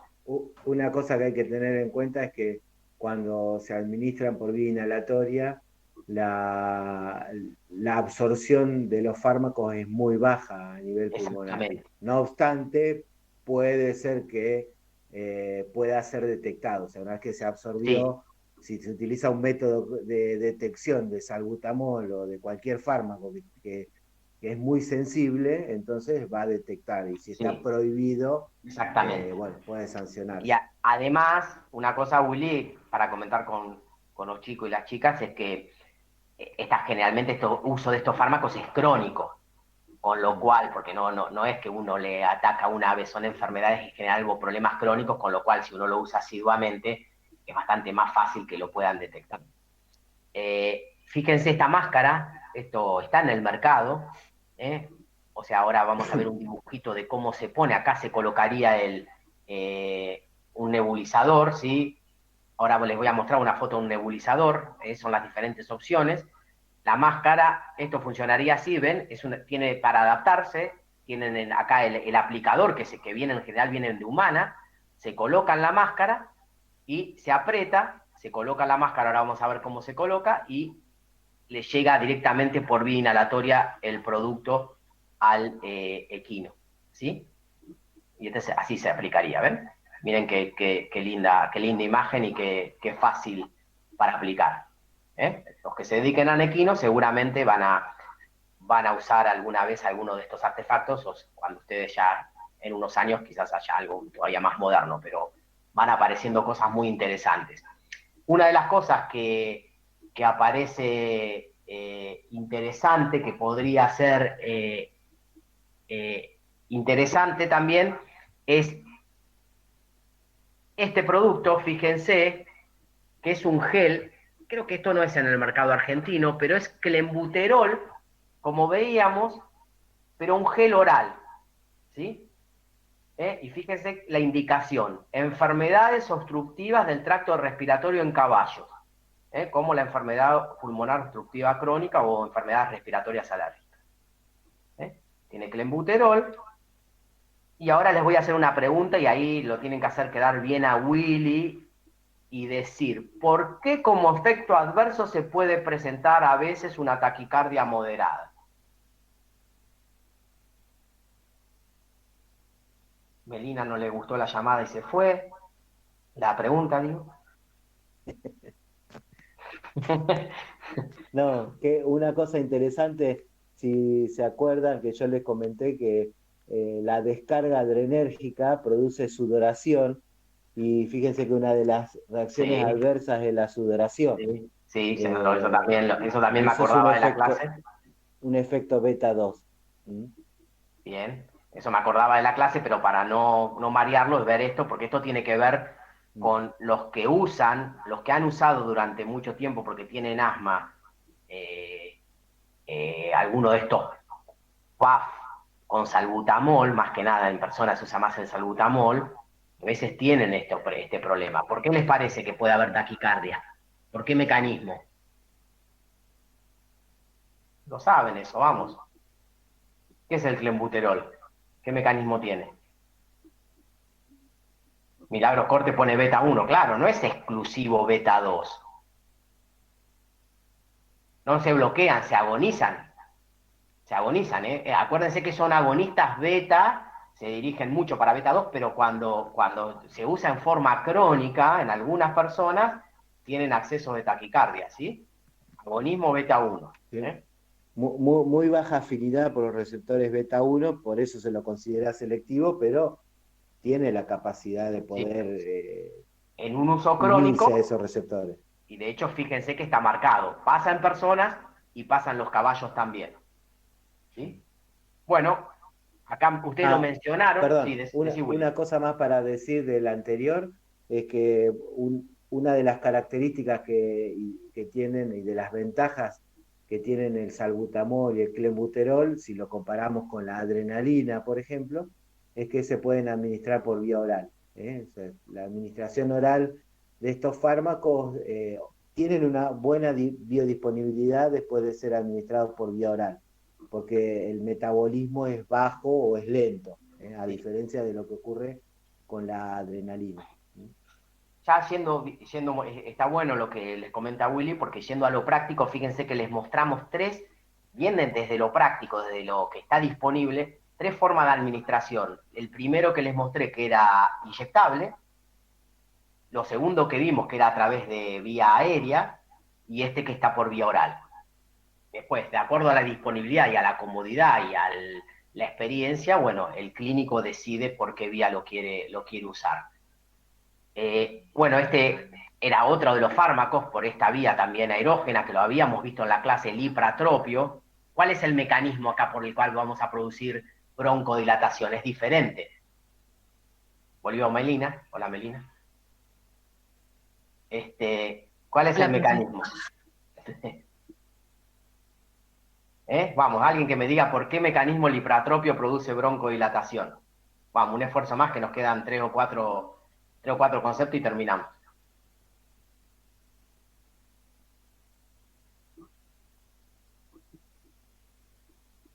¿No se acuerdan? ¿Qué es el hipertropio? ¿Es agonista? ¿Produce por agonismo?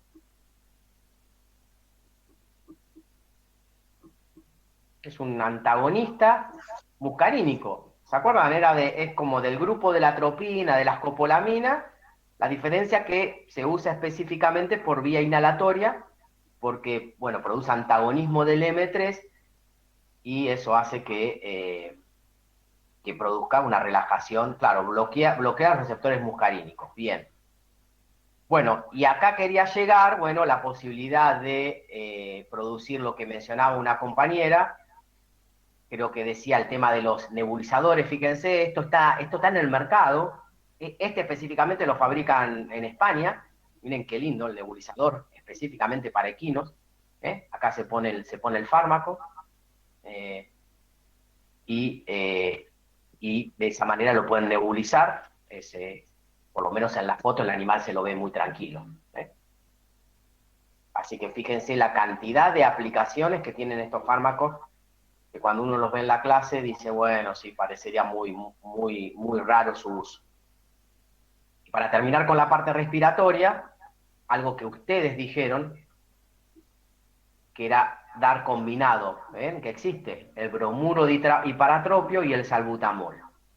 ¿Qué interacción farmacodinámica vamos a producir si damos estos dos fármacos juntos? A ver quién contesta esa pregunta. ¿Es bueno darlos juntos? ¿Por qué los dan juntos?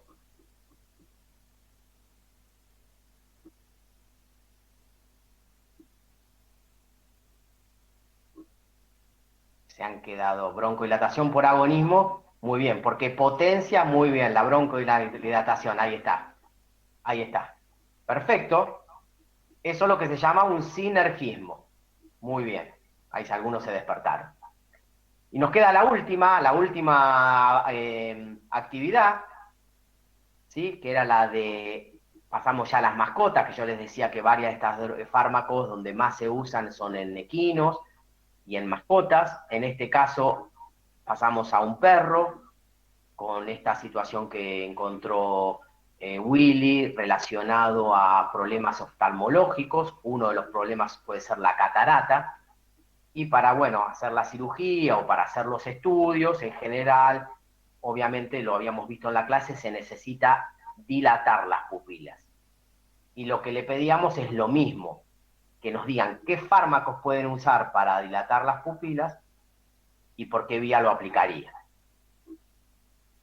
Adrenalina o efedrina, bueno, ¿cuál sería el mecanismo ahí? Si usan la adrenalina, no, en general no se usa tanto la adrenalina, pero ¿cuál sería el mecanismo de la adrenalina para dilatar la pupila? Después vamos a ver uno derivado que o digamos que se usa. Pero ¿cuál es el mecanismo? ¿Por qué la adrenalina dilata la pupila? ¿Por qué mecanismo? Contactando los músculos alfa 1 y los músculos ciliares para producir midriasis. Bueno, ahí hay una mezcla, ¿no? Bueno, ahora lo vamos a repasar. Ahora, para lo que dijo Chiara, que en parte está bien, lo vamos a repasar. Vamos a ver esto. Fármacos antagonistas colinérgicos ponen muy bien. Entonces, vamos a repasar primero esto, que es solamente la fisiología ocular. Ustedes lo saben. Estos dibujitos están por todos lados. Acá tienen el esquema de lo que sería la pupila, y tienen dos tipos de músculos, ¿sí? Este músculo que está acá, el que se ve así, que estoy redondeando acá, que es el esfínter del iris, y lo que lo rodea es el músculo radial del iris. Entonces, el esfínter del iris lo maneja el parasimpático, y el radial o dilatador del iris lo maneja el simpático. Entonces, si se necesita o el organismo necesita producir una miosis, lo que hace es, se produce un agonismo sobre el esfínter del iris, ¿sí?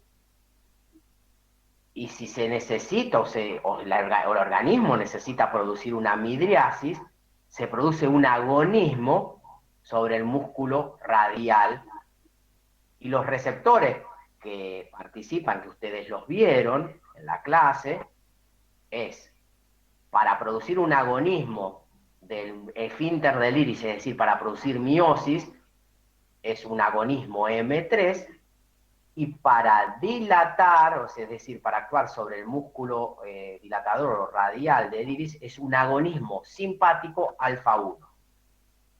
¿Sí? ¿Quedó claro hasta ahí?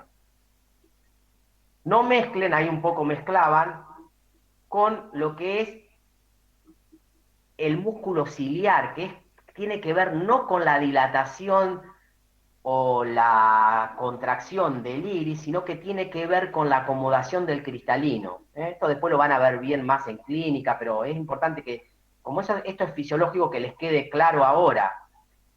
La acomodación del cristalino, o la parálisis de la acumulación, que lo habíamos visto, que se llama ciclopegía, tiene que ver con esto. El parasimpático, este es un lindo esquema porque muestra el músculo ciliar así completo, ¿ven? El músculo es esto es el ligamento y este es el cristalino. Si el músculo ciliar se contrae, que es el parasimpático, se contrae, imagínense así y así, esto se hace como más convexo, se hace como más redondito y acomoda para visión cercana. Si esto se relaja, ¿sí? Si esto se relaja, claro, la atropina es antagonista muscarínico y produce las dos cosas. Va a producir midriasis porque me relaja el músculo, el esfínter del iris, y deja que actúe más el simpático, y a su vez inhibe la contracción del músculo ciliar y entonces me produce ciclopegía, es decir, esto se queda más estirado para visión lejana. ¿Sí? Entonces, yendo al músculo ciliar, el parasimpático produce la contracción del músculo ciliar por M3, ¿sí? Y eso hace que esto se vuelva más redondito y se acomode para visión cercana, y el agonismo simpático produce la relajación del músculo ciliar por un agonismo beta 2. Entonces, eso es fisiológico. Eso es fisiológico. Ahora ustedes necesitan producir una midriasis. Y entonces, ya mencionaron varios fármacos, uno es la adrenalina, otros mencionaron los antagonistas muscarínicos, es decir, o relajo el esfínter o contraigo el músculo radial del iris. Entonces, uno de los que tienen es la atropina, ¿se acuerdan que estos son colirios? Fíjense que este es colirio de veterinaria, midriático, dice acá, tienen todas las indicaciones, fíjense en las acciones, acción ciclopégica, son dos cosas diferentes, ciclopégica que es paraliza la contracción del músculo ciliar, y midriática, que ahí estamos actuando en el iris, no mezclan las dos acciones. Bueno, son las indicaciones, esto no vamos a entrar en las patologías, y esto sí se lo habíamos mencionado en algunos que persiste demasiado, es decir, el oculista veterinario lo usa en algunas ocasiones, pero como acción colateral es que esto dura mucho tiempo, o sea, dura mucho tiempo la acción sobre el ojo. ¿Sí? Entonces, ¿se acuerdan cuál habíamos dicho que duraba menos y que algunos colegas lo preferían usar? ¿Se acuerdan cuál? Había un antagonista muscarínico. ¿No tienen la clase ahí a mano, aunque sea para decirlo? Bueno, se lo digo yo porque ya veo que están cansados. ¿Se acuerdan de este? La tropicamida, lo habíamos visto en clase. También esto lo usan mucho, mucho, y fíjense que Alan me mandó algunas fotos. Fíjense, este perro, le aplicaron tropicamida, es un perro que tenía cataratas, miren la midriasis cómo se produce, es impresionante la midriasis que produce. Y me mandó, sí, la fisostigmina es para producir miosis, no para producir midriasis, Valentín. Se usa, viene alguno, pero es para producir miosis. Acordate que la fisostigmina es agonista parasimpático mimético de tipo indirecto. Ahí está, bien. Por eso vieron que lo tienen que ir pensando. para terminar, les muestro otro uso que me mostró, otro producto que están usando mucho, que me lo comentó Alan, que tiene que ver, no importa esta enfermedad. La enfermedad es una enfermedad de los nervios simpáticos, ¿sí? Que se da y que lo que hace es que se produzca, o sea, se altera la inervación simpática y se produce, al alterarse el simpático, a nivel del ojo, ¿qué se nos va a producir? ¿Miosis o midriasis? Si se nos afecta el simpático. ¿Qué les parece? ¿Qué produce el simpático en el ojo? Si ustedes tienen que... Lo abre. Claro, lo abre. Entonces, si se nos afecta el simpático, ustedes tienen que pensar que se nos va a producir una miosis. Y fíjense, esto me lo mandó ayer. Dice que atendió un gato con esto. Miren este ojo, es el normal. Y miren este ojo, que es el afectado, la miosis que tiene, como el tercer párpado está protruido. ¿Sí? Pero hay un problema neurológico, Sí, es esto, Sergio, el síndrome de Horner. por eso. Bueno, por eso, pero es una miosis. No, pero está bien. Ah, Para reafirmar que la sí, sí, diferencia entre una miosis y un ojo normal, eso tiene una relación directa con algún problema neurológico, desde el punto de claro. vista clínico. Eso. Y entonces, esta es otra manera de hacer sinergismo. Y ahora ustedes me van a decir por qué hay un sinergismo acá para producir midriasis.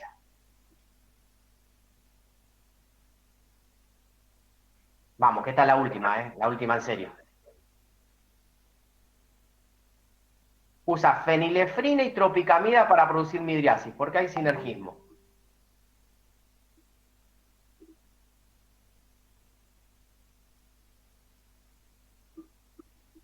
Ya se desconectó el cerebro, dice Kiara. Bien, lo digo yo. Tropicamida, habíamos dicho, es antagonista muscarínico, ¿sí? Sí.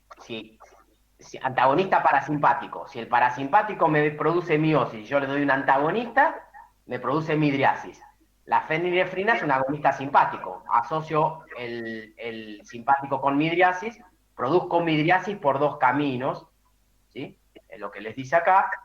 Y el gato después que le aplicaron este fotorretin, que creo que se llama así, miren la midriasis que le produjeron. Estaba así. Después del producto, esa es la midriasis que le produjeron. Bueno, esto es más o menos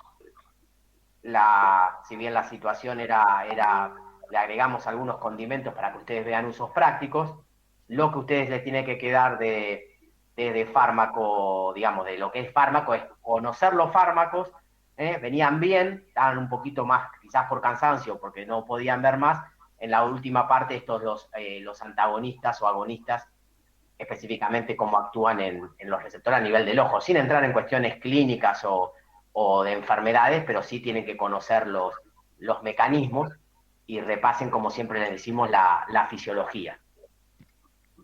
Bien, voy a dejar de compartir. No sé si tienen alguna pregunta.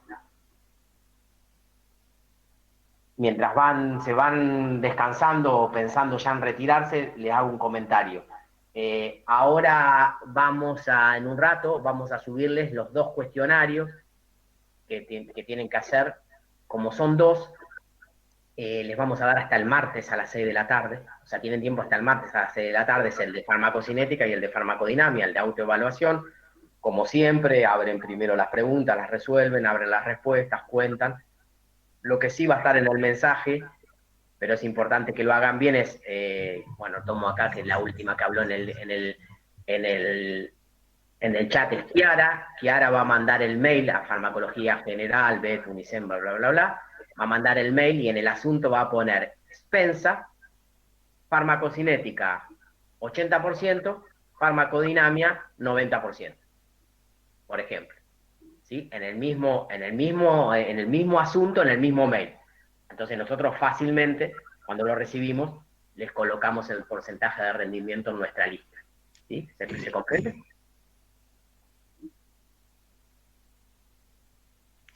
Bien, sí, Kiara, muy bien. Bueno, no sé si alguno de los chicos quiere agregar algo